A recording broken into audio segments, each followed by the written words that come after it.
esta vida la batalla estaba lista, pues esto apenas lo comprendí, que tenía misiones para mí. En mis venas traigo una inyección. I want to do is try something new and do it to fight, you know? What's up, guys? How you doing? Good, I'm feeling good, you know, closing up camp, I'm feeling good. Big fight, man. February the 8th in Hidalgo, Pain Arena. You've faced this guy before. Talk to us about the very first fight, if you do remember it. Kind of tell us how it went. It was a 4-rounder, right? Yeah. Tell us how it went, first, second, third, fourth round. It was a good fight, man. You know, he came in. He was a good opponent. I know he's gonna come in strong. He fought a couple guys that a couple of prospects that were good. So I know he's gonna come in strong. He was gonna come in confident. The first round was good. You know, I felt like I landed him. You know, I feel like I closed out the round good and everything like that. The second round, I hurt him. I couldn't finish him because he kept on holding and he kept, you know, he was just surviving. So, and then the third round came. He came in good. I caught him again, but I just couldn't finish him. And the fourth round, I just closed it off, man. I just knew it. My corner told me that he was just he's too experienced for me to stop him. So so I had to just close out the round, just make sure we won. I talked to your uncles last time, man. They were hoping for a knockout this time around. Are you looking for the knockout, or do you just want to, you know, do the things right, make sure you get through the fight, or do you feel like you need to stop him this time? No, man. You know, I feel like I need to stop him, but the first things first. You know, we gotta get the W, man. You know, we gotta go through the game plan. But honestly, this fight is not gonna go past 2. I don't believe it's gonna go past 2 rounds. You know, that fighter that he fought the first time was a inexperienced Esteban, and this one has more experience. I sparred more. You know, my team, they made me spar more. They gave me more experience. I learned a lot from our past fight too. So, you know, I'm pretty confident that I'm gonna stop this guy, man. So this is the last week of camp. What goes on during the last week of camp? Do you still keep the same intensity? What happens? How do you work the last week? Nothing too major, you know. Pretty much doing the same workouts until about Wednesday or Thursday, and then you know, Thursday and Wednesday bring it down. You know, pretty much more cardio to more sweat to make sure our weight's good and everything like that. Nothing too major, you know. The last week is probably, people get grumpy the last week, but I don't really get grumpy, man, you know, because I'm excited because, you know, we get to fight on the end that week. Yeah. So you're turning around and you're doing it again in March, man, maybe like 6 weeks later. Yeah. You're going to be able to do that? Yeah, man, you know, I'm confident, you know, by the time in March, I'm going to be 20, man, you know, I'm really young, so I feel like, you know, and I haven't fought in a while, man, so I've been wanting to fight, man. I want to get in that ring already. How many total fights do you want to have this year? Hopefully as much as I don't know, man. You know, I gotta get pairs Guevara first, and then March, and then after I'll sit down with my team. We can talk and see how things go through. All right, man. Good luck. February the 8th. Where's it gonna be? At the Pain Arena in Hidalgo, Texas. All right. What fight is it? I think I'm the seventh fight. Yeah, 7th fight. Yeah. Okay, man. All right. Well, good luck, man. Thank you, man. All right. We'll see you guys. Thank you. Thank you. Do the main event. No, it's Sebastian and Omar. Really? Dude, there's 14 fights. How do you see it going, Coach? How do you see the fight going? He can pick you up. The voice will still pick you up. How do you see it going? He should not go past 3 rounds. You should stop him this time? Yeah, because now we know what he does and goes wrong.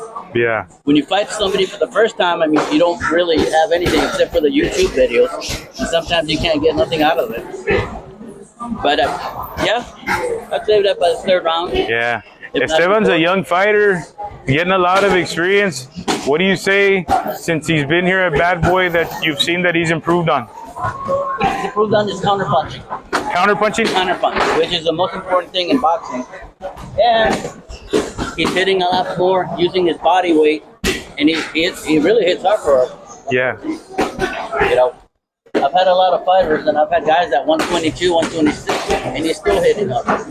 Yeah, he's at 112, right? Yep. So yeah, no, I see it. You know, another win for him. No disrespect to the opponent. Yeah. Tell him take your time. Don't come in and try to explode on him in the first round, because I mean this 4 or 6 rounds. So you just got to learn how to be steady. Yeah. Esteban, I was out in Vegas a couple of weeks ago. I told you I was hanging out at the Salas boxing gym out there for a week. And, talking to Rolly Romero out there, I didn't even know. He told me that we had some Valley guys out there, right? Yeah. How do you feel about a lot of the guys from the Valley getting picked up to go out to Bob Santos and, over to Riverside, over there with Robert Garcia? Hell, a guy that you just faced, Chinito, has got a fight on Top Rank in New York, man. How do you feel about all these guys, local guys from the Valley, finally getting seen, man? I feel like that's great, man, because the Valley is finally getting recognized. The Valley, is not really known for, football, maybe sometimes, but the Valley is mostly, 956 is mostly recognized for the boxing, we have big boxing, the boxing is big here in the 956, so I just feel like it's good for the finally getting the, how do you say it,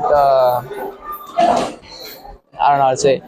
Like people come, just people coming down and actually recognizing that there's actually good fighters here in the Valley, man. Instead of like, but everybody comes from Las Vegas, California. That's where like the boxing heads are at. But we're finally getting the recognition here in the Valley. We get real big crowds here, Coach, like huge crowds, sometimes 2,000, sometimes 2,500 people. Actually, I go to some shows in Houston, the Zone, they got 400 people in there. How do you explain how many people come to the fights here? See, the thing with the Valley is that we don't have a professional football team. We don't have basketball either.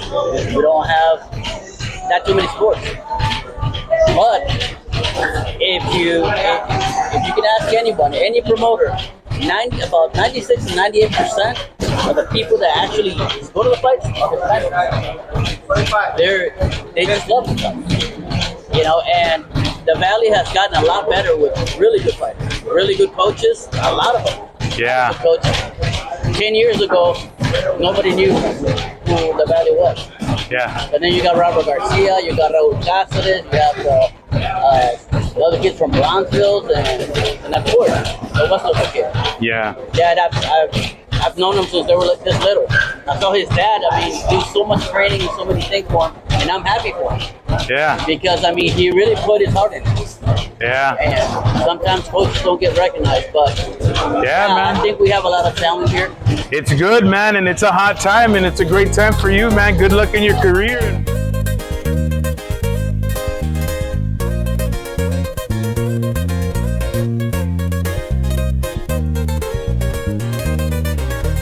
Desde que venía y esta vida la batalla estaba lista, pues esto apenas lo comprendí, que tenía misiones para mí.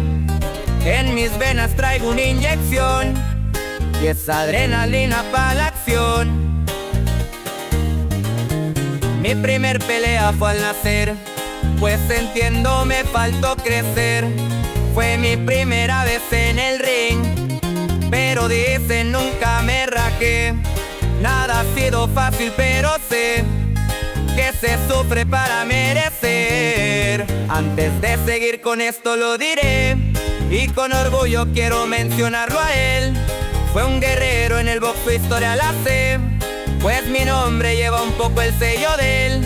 Es el ídolo de casa y quiero ser, con todo respeto, algún día como él.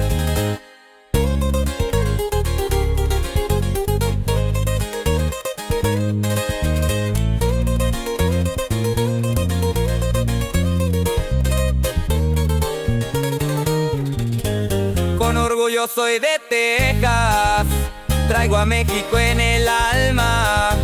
Mis raíces nunca olvidaré, de ahí pensé para tomar acción. Tengo metas en mi mente que elimino toda distracción. Hoy y siempre quiero agradecer a quien atrás de mí siempre fue, a mis tíos que los mencioné, son hombres que nunca olvidaré. Ese vato siempre contaré, es por eso que al subir al ring somos todos contra el que sigue.